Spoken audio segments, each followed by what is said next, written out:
Part 1. You are going to hear a conversation. First, you have some time to look at questions 1 to 7.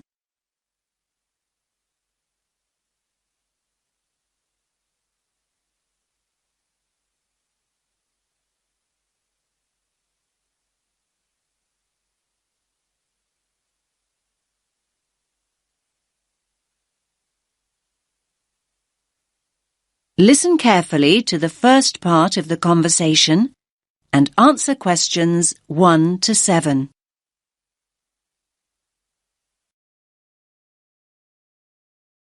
Rita speaking. What should I do for you? Oh, hi. I'd like to order some stationery. Could I know your name? Jackson Paris. Right. Can I just confirm your account number and the name of your company, Jackson? Sure. The number is 692411. 692411. Right. And you're from Rainbow Computer? No, the company is Rainbow Communications. Oh, OK. I'll just fix that on the system. Communications. And what would you like to order, Jackson? Envelopes. We need a box of A4, that is, normal size envelopes. White, yellow or manila? We'll have the plain white, please, but the ones with the little windows.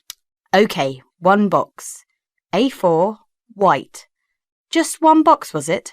On second thoughts, make those 2 boxes. We go through heaps of envelopes. As a matter of interest, are they made from recycled paper? No, you can't get white recycled paper. The recycled ones are grey, and they're more expensive, actually.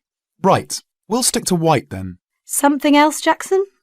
Yes, we need some coloured photocopy paper. What colours do you have?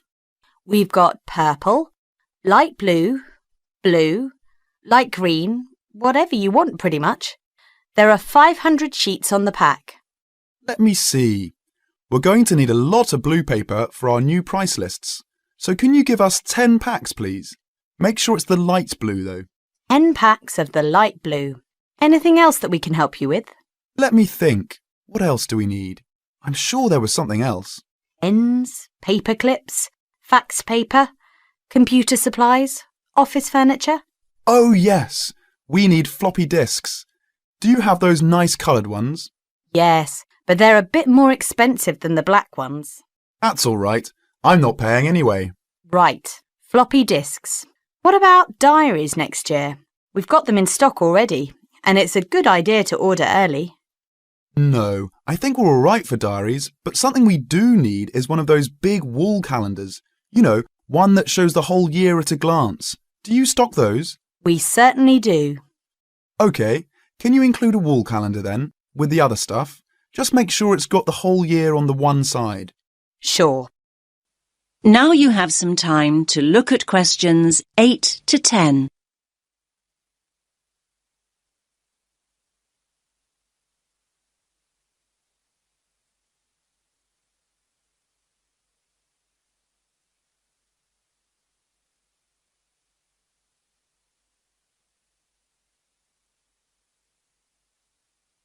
Now listen to the next part of the conversation and answer questions 8 to 10.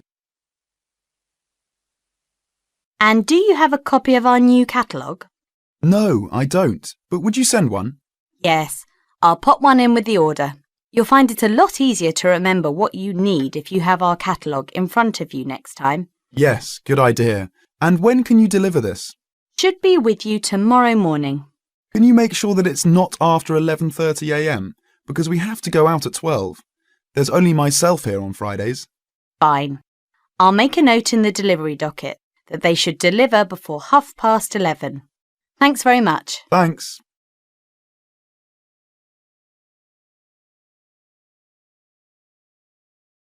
That is the end of part 1. You now have half a minute to check your answers.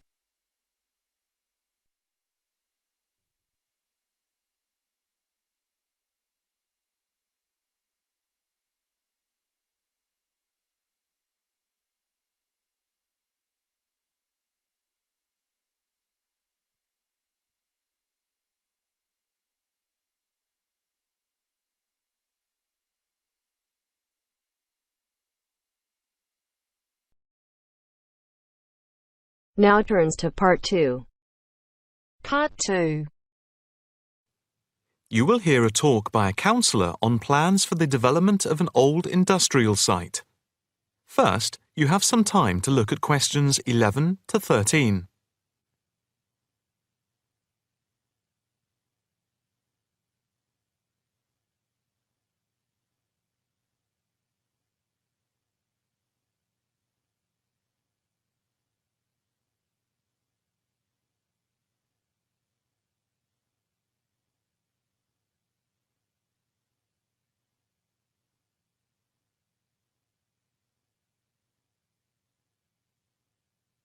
Now listen carefully and answer questions 11 to 13. Good afternoon, ladies and gentlemen. My name is Councillor Norma Boyd, and welcome to this exhibition about the development of the old paper mill factory and gasworks site, which has been lying unused for more than a decade.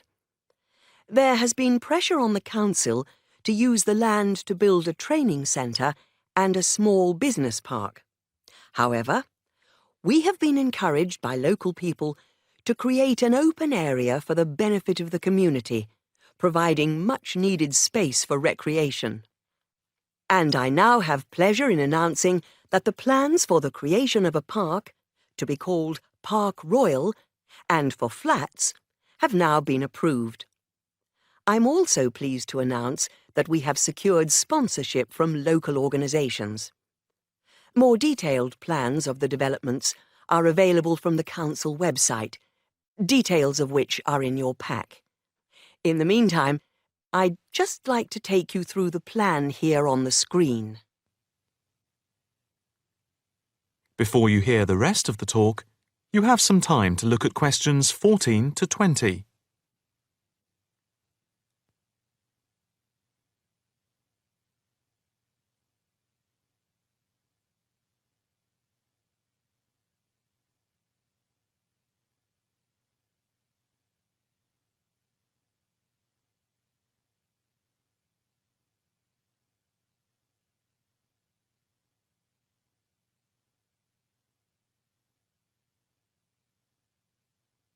Now listen carefully and answer questions 14 to 20. If we start here at the bottom, you can see Parkside Street, where the main entrance to the park is. On the left of the entrance, in the bottom left-hand corner of the plan, there will be a block of 40 studio flats. On the other side of the entrance, there will be some workshops for local businesses. There will also be another entrance here, on the top right, which leads into Pear Street. Here, in the centre of the park, we will have an ornamental lake with paths radiating north, south, east and west to the different areas of the park.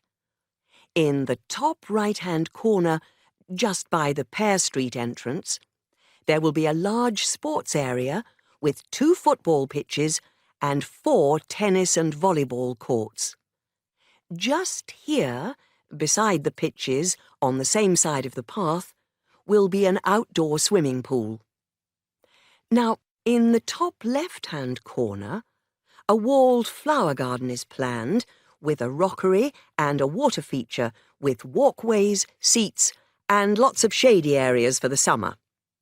Next to this, a sculpture garden is also planned. Now, let's see.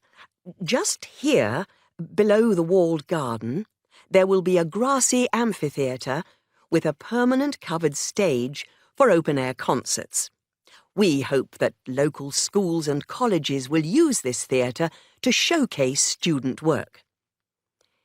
In the bottom left-hand corner of the plan, you can see that above the block of flats there will be a play area for children, and directly to the right of this, just near the main entrance, there will be a wild area. More trees will be planted here, and in the middle will be built an educational centre for use by local schools to encourage children to take care of the wildlife and look after the trees and plants. And finally, In the bottom right-hand corner of the park will be a cafe, opening on to Pear Street. And now for questions. If anyone would like to ask anything, I and my colleagues are only too happy to oblige.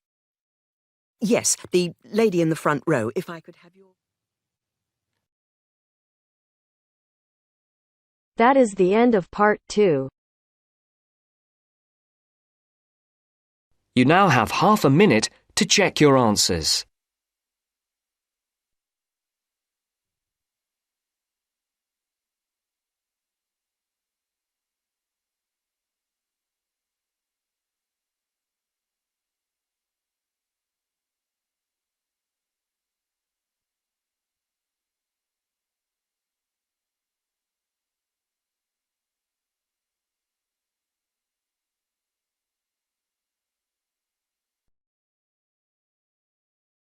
Now turns to part 3. Part 3. First, you have some time to look at questions 21 to 26.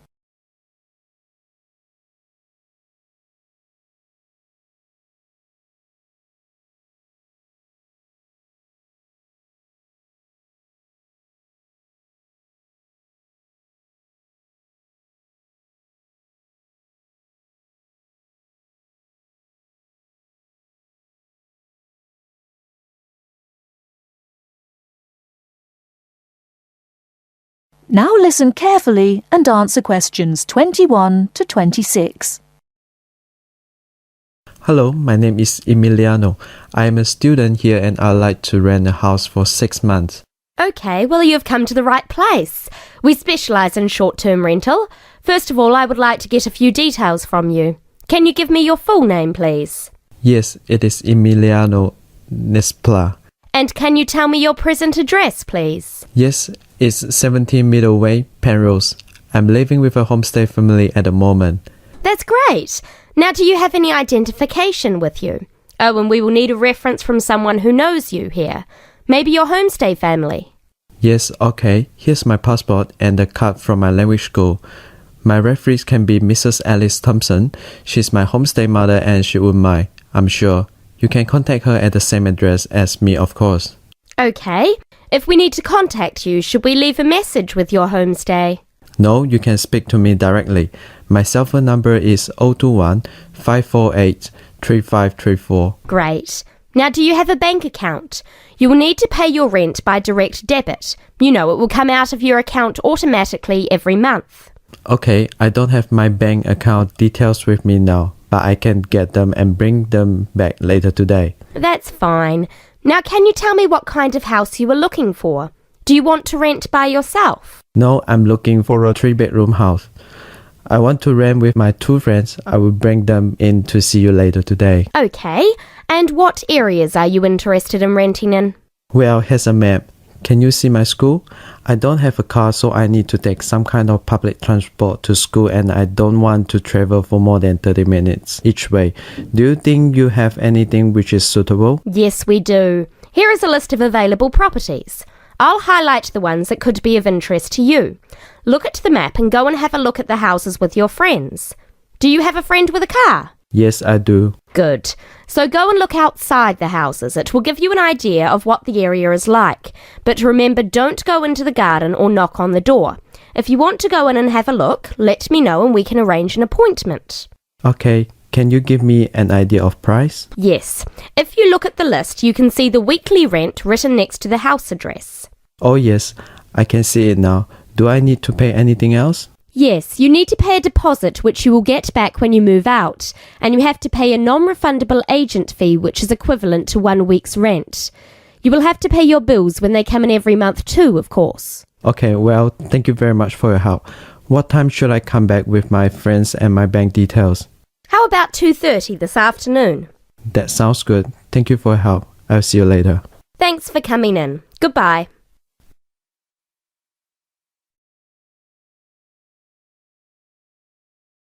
Before you hear the rest of the talk, you have some time to look at questions 27 to 30.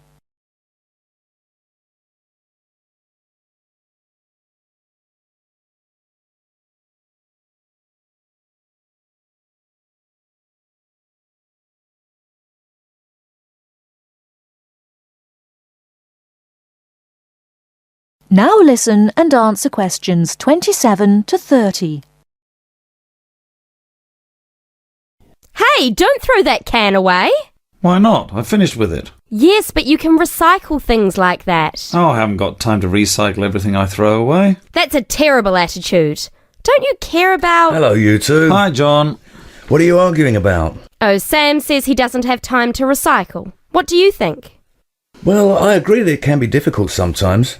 Do you always recycle everything then, Mary? Yes, I think everyone should. I mean, look at the state of the planet. If we don't all start making an effort now, it could be too late. Well, one of the reasons I don't recycle as often as I should is that I don't really know where to go. There are no recycling facilities near me. Well, I know I said I haven't got time, but actually there is a bottle bank near the supermarket just up the road. So I suppose there are limited local facilities. So you can do your recycling outside the supermarket? Yes, but like I said, only limited. It's only a bottle bank. Well, I don't have a car, so it's very difficult for me, but I still do it. Sometimes a friend comes over and we take our recycling together, but not very often. So if your facilities are limited, then mine are very limited. Well, I suppose if you go to all that trouble, I might make more of an effort. Good. If it was up to me, I'd encourage more people to recycle. How? Well, how about some kind of incentive? A reward for anyone who makes an effort to recycle? That's a good idea. But if you think everyone should recycle, then why not penalise those who don't recycle instead of giving something to people that do? If there was a fine for anyone caught throwing recyclable materials in the rubbish, people would take more notice. Well, now you're going too far. Do you really want anyone going through your rubbish just to check if you're following the rules? No, I don't think fines are a good idea. Well, I think we should be doing something. Anyway, I have to go. I've got my social science class next. See you later. Yeah, see you later. Bye.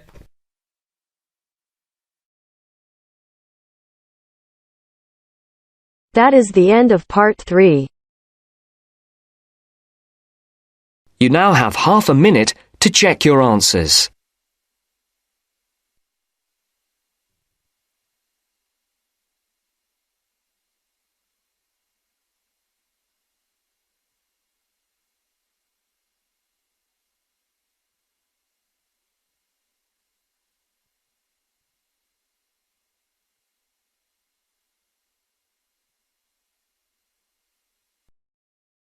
Now turns to part 4. Part 4.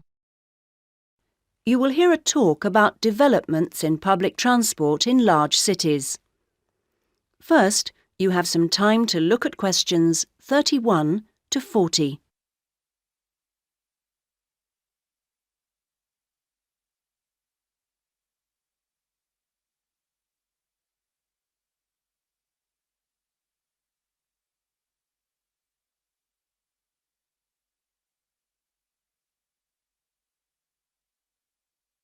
Now listen to the first part of the talk and answer questions 31 to 34.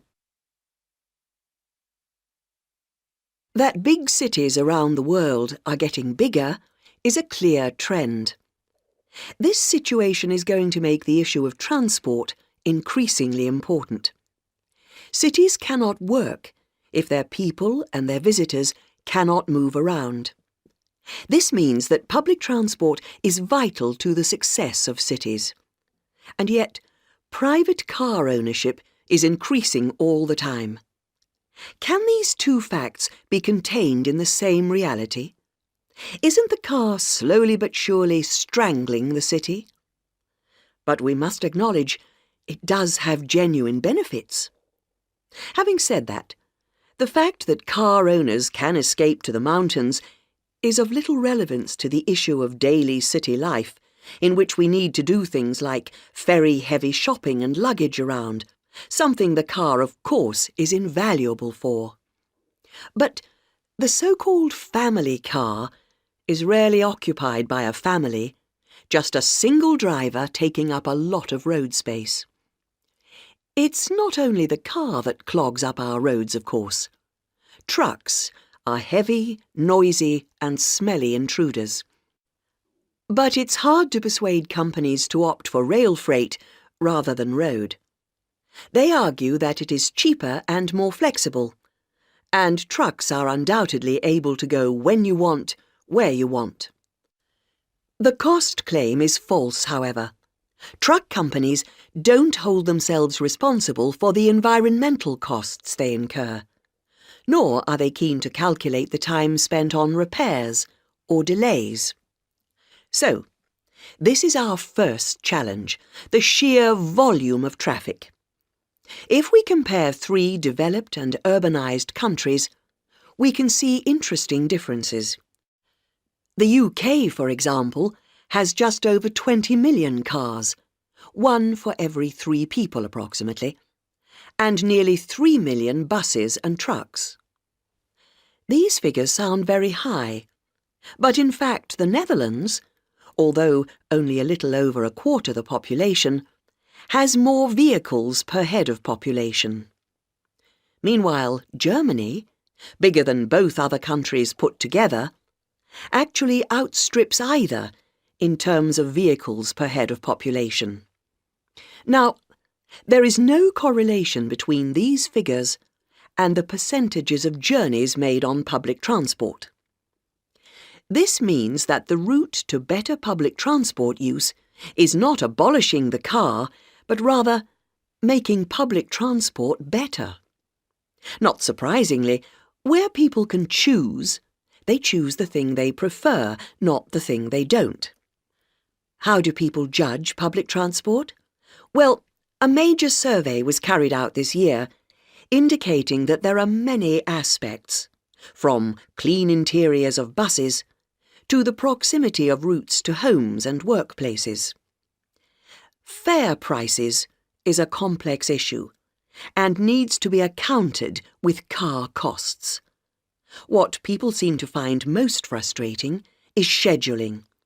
If the route doesn't pass their departure point when it suits them, they'll drive instead. The issue of personal safety seems to have reduced in urgency with better lighting at stops and CCTV. Now, various measures are being taken in a number of major cities, all designed to increase the appeal of public transport and thus to persuade car users to leave their cars behind and free up the city's roads. Among these is bringing in smart cards. These are purchased in advance and mean passengers spend less time waiting to buy tickets and board buses and trains, particularly when switching across transport modes within the same journey. Another initiative is the use of computers in managing scheduling with greater efficiency. But such logistical measures are not sufficient in themselves, and indeed the benefits that they bring are often less apparent to passengers than to transport managers. From the passenger's point of view, the fact that buses are becoming more comfortable is significant, because it brings them more in line with the car. Delays and diversions are, of course, deeply irritating for passengers. Even if these can't be eliminated, ensuring that passengers have more detailed information available to them will help to reduce their sense of stress. We often associate public transport with inner-city travel, but of direct benefit to passengers are systems such as taxi sharing and dial-a-bus, which provide more flexible options for suburban journeys. And finally, nothing really significant can happen without a shift in people's mindsets. The way we travel is an expression of our values about many things. Companies operating public transport are slowly but surely finding it possible to sell their services as a public-spirited alternative to the car, as awareness of environmental issues has increased radically in the last few years. Overall, then, this combination of steps and changes has a good chance of shifting the city out of the car and onto the bus and train. That is the end of part 4. You now have half a minute to check your answers.